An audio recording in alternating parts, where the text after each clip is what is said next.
ओम ब्रह्म सत्यम सर्वदा।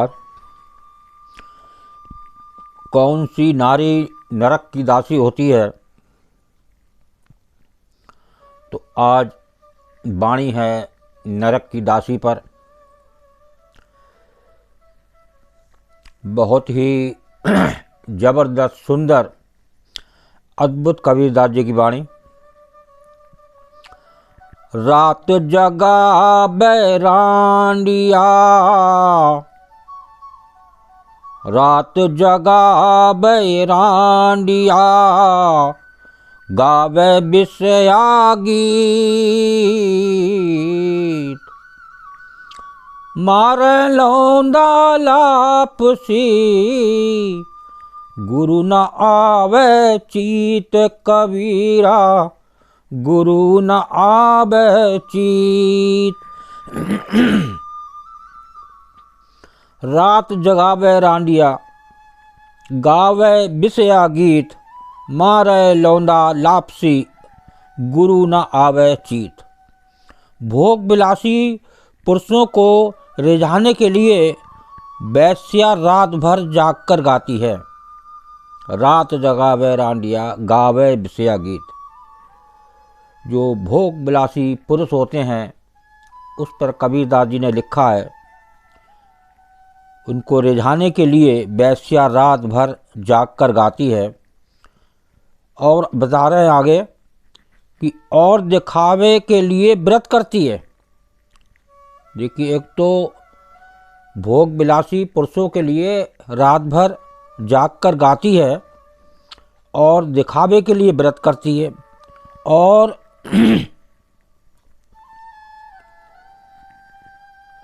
और लड्डू लपसी से पारणा करती है, अर्थात दिखाने के लिए पति व्रत का धर्म करती है। ये भी दिखाती है संसार को कि मैं पतिव्रता हूँ, व्रत भी करती है, उनका धर्म भी करती है। इसलिए सतगुरु उससे सदैव दूर रहते हैं।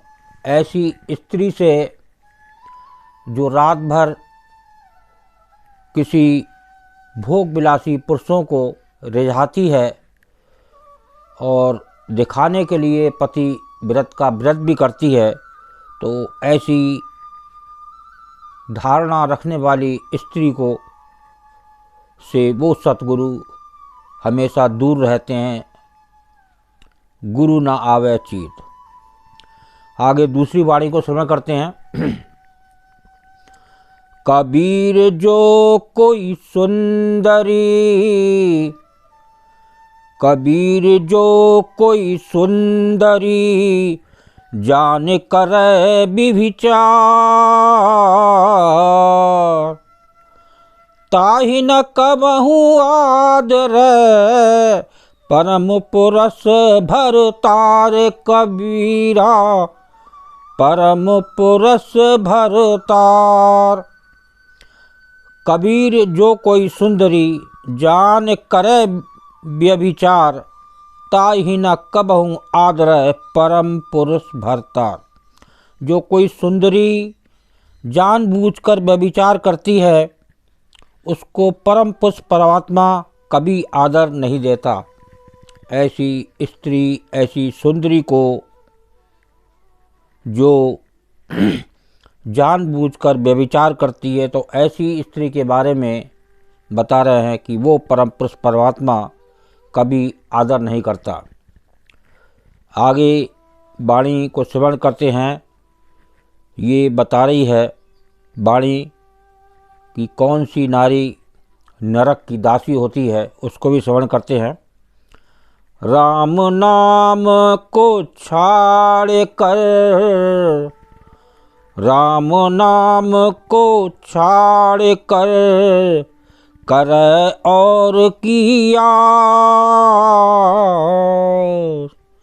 कह कबीरता नारी को, होए नरक में बास कबीरा, होए नरक में बास।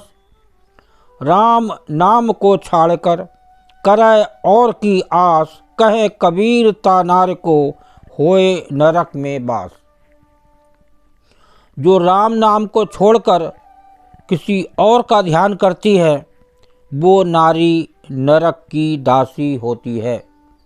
देखिए वो नारी नरक की दासी बता रहे हैं जो राम नाम को छोड़कर किसी और का ध्यान करती है। उस राम नाम का ध्यान जो इस देह में विराजमान है आत्मा के रूप में, और शास्त्र में लिखा है आत्मा ही परमात्मा है, तो उस आत्मा को जानने के लिए एक सत्पुरुष की, एक संत की ज़रूरत होती है, उसकी बात को मानना होता है। तो वो पूर्ण सतगुरु एक न एक दिन उस आत्मा से मिलवा ही देते हैं और ये बार बार आवागमन का चक्र छुड़वा देते हैं। तो वो है गुरु के द्वारा ही ऐसा होता है। और एक बाड़ी को सिमरण करते हैं। नौ सत साजय सुंदरी, नौ सत साजय सुंदरी, तन मन रही संजोय। पिए के मन माने नहीं, बिंडब किए क्या होए कबीरा, बिंडब किए क्या होए। नौ सत साजय सुंदरी, तन मन रही संजोए। पिए के मन माने नहीं, बिंडब किए क्या होए। देखिए इसमें क्या संदेश है एक सत्पुरुष का, एक संत कबीरदास जी का। जो सुंदरी 16 श्रृंगार करती है। देखिए 16 श्रृंगार करने वाली स्त्री के लिए यह क्या वर्णन कर रहे हैं एक संत। पर अपने पति से अलग रखती है, अपने को पति से अलग रखती है। जो 16 श्रृंगार करती है, पिए के मन की मानती नहीं है, फिर इस श्रृंगार का क्या लाभ। देखिए ऐसी स्त्री को बता रहे हैं जो सुंदरी 16 तरह के श्रृंगार करे और अपने को पति से अलग रखती है और पिए की मन की मानती नहीं, फिर इस श्रृंगार का क्या लाभ। देखिए ऐसी स्त्री जो प्रभु श्री राम की प्यारी ना हो, उस परमात्मा की प्यारी ना हो, तो वो नरक का वास करती है। तो उस नरक के वास से बचें और अपने को एक सिमरन करके उस आत्मा से जुड़ें। अब वो जुड़वाता है वो संत, वो गुरु, उसकी बात को मानना पड़ता है और चलना पड़ता है।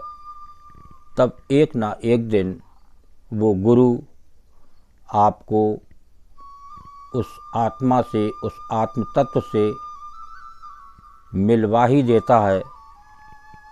तब इस मानव देह या स्त्री देह का लाभ इस संसार में आने का तभी है जब वो उस आत्मा से जुड़े और अपने निज स्वरूप को जाने, तभी उसका भला है और वो इस बार बार आवागमन के चक्र से बच सकता है। तो एक गुरु की बात को हम सुनते तो हैं लेकिन मानते नहीं, इस कारण हमें लाभ नहीं होता।